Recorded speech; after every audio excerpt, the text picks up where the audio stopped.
Hello and welcome to बवाल banking classes. आज हम लोग CIB पेपर 4 में मॉड्यूल डी का चैप्टर 21 यानी प्रॉस्पेक्टस पढ़ रहे हैं। ठीक है, प्रॉस्पेक्टस का मतलब क्या होता है? अगर आपने कभी भी IPO वगैरह में इन्वेस्ट किया है तो आपको प्रॉस्पेक्टस बहुत अच्छे से ऑलरेडी पता होगा।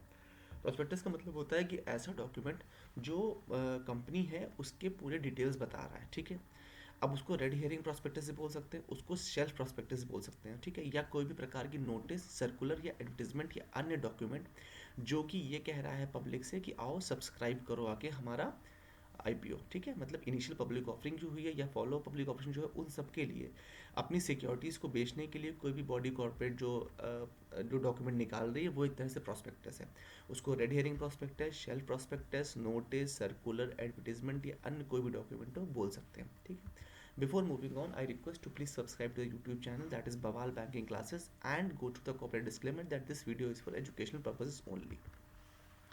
तो जो कंपनी है यदि वो ऑफर प्रपोज करती है अपनी सिक्योरिटीज़ के लिए तो वो रेड हेयरिंग प्रोस्पेक्टस इशू कर सकती है, हम लोग देख चुके हैं। ठीक है, जो कंपनी ये प्रपोज करती है, इशू करती है रेड हेयरिंग प्रोस्पेक्टस, वो पहले इसको रजिस्ट्रार के पास फाइल करती है कम से कम 3 दिन पहले।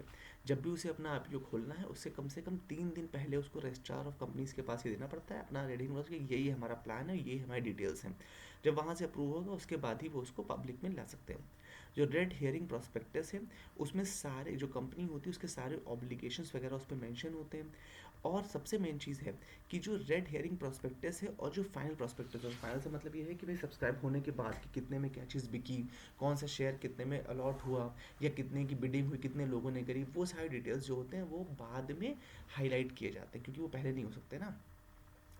जब ये ऑफ़र जो सिक्योरिटीज़ का है जब ये ख़त्म हो जाता है तो जो प्रॉस्पेक्ट्स में जो भी चीज़ें ये सब मेंशन नहीं थी, मतलब टोटल कैपिटल कितना रेज़ हुआ, डेब्ट से हुआ, शेयर कैपिटल से हुआ, क्लोजिंग प्राइस सिक्योरिटी का क्या रहा, अन्य कोई भी डिटेल है जो रेड हेयरिंग प्रॉस्पेक्टस में इंक्लूड नहीं थे, वो सारी चीज़ें अलग से रजिस्ट्रार को और सेबी को देनी पड़ती हैं। ठीक है, ये कंपनी उन लोगों को प्रोवाइड करती है, रजिस्ट्रार को भी और security and exchange board of India को भी। रेड हेयरिंग प्रोस्पेक्टस का मतलब होता है कि उसमें सारी चीज़ें कंप्लीट होनी चाहिए, जो कंपनी का वो है क्या बोलते हैं उसमें, कंपनी की डिटेल्स वगैरह जो है वो पूरे होने चाहिए उसमें। बस उसमें जो क्वांटम ऑफ प्राइस है सिक्योरिटीज़ का, मतलब कि कितना कितने का क्या बिक रहा है, कितना बिक रहा है, कितना क्या, ये सब चीज़ें हमें पहले से नहीं पता चलती, तो बिकने के बाद पता चलेंगी, तो वो नहीं होगा उसमें। शेल्फ प्रोस्पेक्टस का मतलब ये होता है कि एक ऐसा प्रोस्पेक्टस, मतलब रेड हेयरिंग के बाद ही का है वो भी, जिसमें कि सिक्योरिटीज़ और क्लास जो है वो पूरा मेंशन रहेगा। क्यों? क्योंकि ये बाद में आ रहा है। सब्सक्रिप्शन के संबंधित जो भी डिटेल्स हैं, जो कितना कैपिटल रेज हुआ, कितने बिका, कितना ओपन प्राइस था, कितना क्लोजिंग प्राइस था, ये सब चीज़ें शेल्फ प्रोस्पेक्टस में एंटर रहेंगी ऑलरेडी। तो यही फ़र्क है रेड हेयरिंग और शेल्फ प्रोस्पेक्टस में। ठीक है, ये भी कहा गया है कि जो शेयर पब्लिक को ऑफर होते हैं उसके बाद उसके लिए प्रोस्पेक्टस रिक्वायर्ड नहीं होता है। मतलब कि जैसे इनिशियली तो चाहिए रेड हेयरिंग प्रोस्पेक्टस, लेकिन जब उसके बाद जब बाद में ऑफर हो रहा है पब्लिक को तो फिर हमें प्रोस्पेक्टस की आवश्यकता नहीं होती, जो पहले वाला होता है वही चल जाता है। ठीक है, कुछ और भी केसेस कहे गए हैं जिनमें प्रोस्पेक्टस की रिक्वायरमेंट नहीं है, जैसे कि जब जो शेयर में इन्वेस्ट करने के लिए आप इनवाइट कर रहे हो वो अंडर राइटिंग एग्रीमेंट के थ्रू हो रहा है, या अरेंजमेंट टू परचेज के थ्रू हो रहा है, या सब्सक्राइब टू शेयर के थ्रू हो रहा है। ठीक है, या फिर जो शेयर आप ऑफर कर रहे हो वो एग्जिस्टिंग शेयर होल्डर्स और डिबेंचर होल्डर्स को ही ऑफर कर रहे हो तो भी आपको प्रोस्पेक्टस की आवश्यकता नहीं है। या फिर जो शेयर और डिबेंचर्स ऑफर किए गए हैं वो पिछले जो शेयर और डिबेंचर्स थे प्रीवियसली जो इशू किए गए थे बिल्कुल उसी हिसाब से हैं, तो भी आपको इसकी आवश्यकता नहीं है अगर कोई चेंजेस नहीं है तो। प्रोस्पेक्टस के केस में क्या क्या कंप्लायंस देखनी है ये बताया गया। एक तो कहा गया time of issue of prospectus. जो प्रोस्पेक्टस है वो इशू किया जा सकता है जबकि कंपनी इनकॉर्पोरेट हो चुकी है उसके बाद, ये नहीं कंपनी इनकॉर्पोरेट नहीं हो और आपने RHP पहले निकाल दिया, ऐसा नहीं हो सकता। सिग्नेचर हर एक डायरेक्टर के होने चाहिए प्रोस्पेक्टस के ऊपर, ये कहा गया कंपलसरी है। जो एप्लीकेशन फॉर्म होगा प्रोस्पेक्टस का वो उसके साथ मेंशन होना, मतलब अकम्पेन होना चाहिए, लगा होना चाहिए प्रोस्पेक्टस में ही कि शेयर सब्सक्राइब करने के लिए। जो एक्सपर्ट के स्टेटमेंट्स होंगे प्रोस्पेक्टस के अंदर वो सारे के सारे इन राइटिंग आपके पास होने चाहिए। अगर वो इन राइटिंग कंसेंट एक्सपर्ट्स ने नहीं दिए तो आप उसमें नहीं लगा सकते हैं। और ये इसकी जो कॉपी है वो रजिस्ट्रार ऑफ कंपनीज के पास रजिस्टर होनी चाहिए।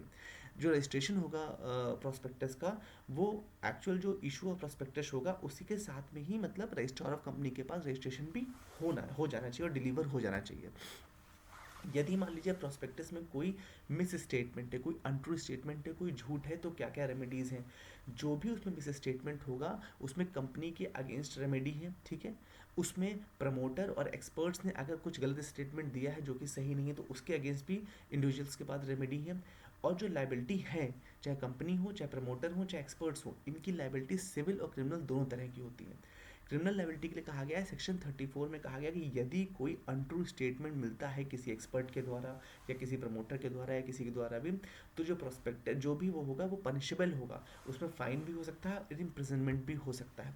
सिविल लाइबिलिटी में कहा गया है कि या तो कॉन्ट्रैक्ट खारिज कर दिया जाएगा या फिर वो व्यक्ति, चाहे जो पर्सन जिसके साथ भी फ्रॉड हुआ है, वो कंपनी से अपने क्लेम डैमेज कर सकता है ड्यू टू द फ्रॉड। ठीक है, जो भी क्लेम रेमेडीज़ होंगी अगेंस्ट प्रोमोटर्स और एक्सपर्ट्स, उसमें भी उनको रिस्पॉन्सिबल ठहराया जाएगा अगर उन्होंने कोई मिस स्टेटमेंट दिया है, और उसके लिए, उस डैमेज के लिए, उस नुकसान के लिए सूट भी फाइल किया जा सकता है। With this we have come to end. I hope you like this session. Do like, share, subscribe, and don't forget to comment on the video and give us a genuine feedback so that we can improve in a better way. Thank you so much for your valuable time.